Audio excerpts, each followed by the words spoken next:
I think it's pretty safe to say that one of the biggest complaints about the sequel trilogy from the fans and the audience members that went to go ahead and see The Force Awakens and The Last Jedi is that we never got to see the three main legacy characters having a major reunion scene in the sequel trilogy. That, of course, being Han Solo, Luke Skywalker, and General Leia Organa. This is Mike Zero. If you guys are new to the channel, do make sure to subscribe to see future Star Wars content. Now, if we look at the sequel trilogy, we do know that that was the main focus, to bring back the original cast. You know, Carrie Fisher, Mark Hamill, and of course Harrison Ford, portraying the roles of Han Solo, Luke, and Leia once again. And one would argue that they did not deliver too well on those characters because they never got to get all these characters together on the big screen in a single scene. Now, these past couple of weeks or so, we've been learning a whole lot more about this film when it comes to some of the set leaks, the set designs, the concept art, and storyboard descriptions, etc. One of which has all to do with exactly what J.J. Abrams plans to do in this movie in the form of flashbacks, specifically a description of a mysterious planet that is the location of Luke's Jedi training temple. It's described to be a moment between a younger version of Luke conversing with Han Solo. The next goes over the two walking side by side, exchanging pieces of dialogue by use of old footage of Han for scenes that never made it to The Force Awakens. It's described as a moment in which Han is warning Luke about his son Ben Solo, and that there are dark side sparks within him. Luke is said to have no beard in the sequence and shorter hair than ever seen before, on screen in a black robe with white sleeves, nearly the same outfit from the planet Crate in The Last Jedi. Han is wearing the same jacket from the beginning of The Force Awakens. Lastly, it goes over the two now in front of each other and shaking hands as Han introduces Ben to Luke for the first time in a long time. It's described that this is the moment in which Ben is actually portrayed by a different actor in Episode 9 as a film. So I wanted to go over a couple of parts about this that are really getting me very excited about this movie and what J.J. Abrams plans to do when it comes to all the different flashbacks that will be a major part of the storyline of the final film of the Skywalker saga.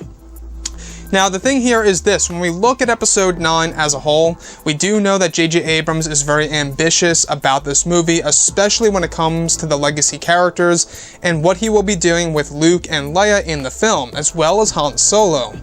So as far as everything else goes, a lot of people are very curious about what this moment necessarily means.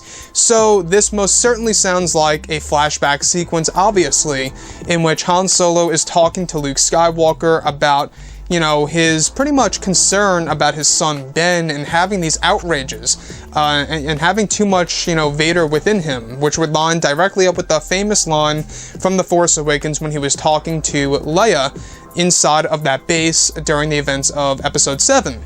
So, the next piece that I do want to go over that really is piquing my interest about this movie is how Han Solo is actually at Luke's new generation Jedi temple. So it's on this mysterious world that Skywalker kept a huge secret. You know, of course, family was an exception, but aside from that, nobody knew about the location of Luke's Jedi temple in the Star Wars universe. Only Han Solo, Leia, and Ben Solo.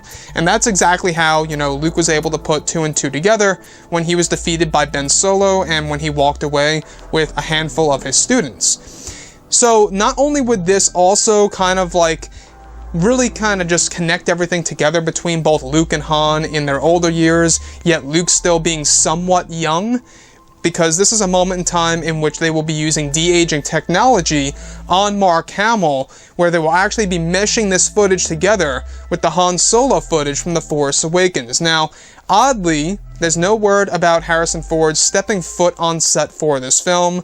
No word about Disney and Lucasfilm even trying to get him back. Harrison Ford apparently wants nothing to do with Star Wars at all whatsoever.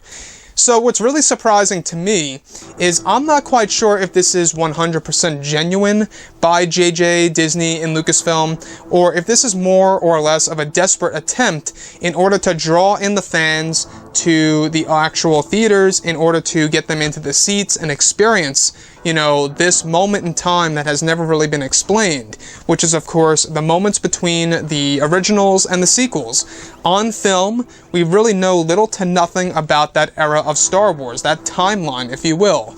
And it is a timeline that will be explored in Star Wars The Mandalorian. However, I think that fans are really curious about that moment in time that has to do with the main characters of Star Wars, right? We're talking Han, Luke, Leia, Ben Solo, etc., right?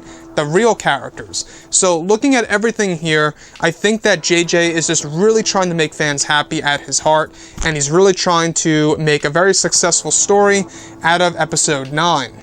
Anyways, guys, drop a comment below. Let me know what you think about all of this in the comments. And if you guys did enjoy the content for today, do make sure to drop a thumbs up on this video to support the channel. I thank you all so very much for the kind support, and I'll catch you guys next time.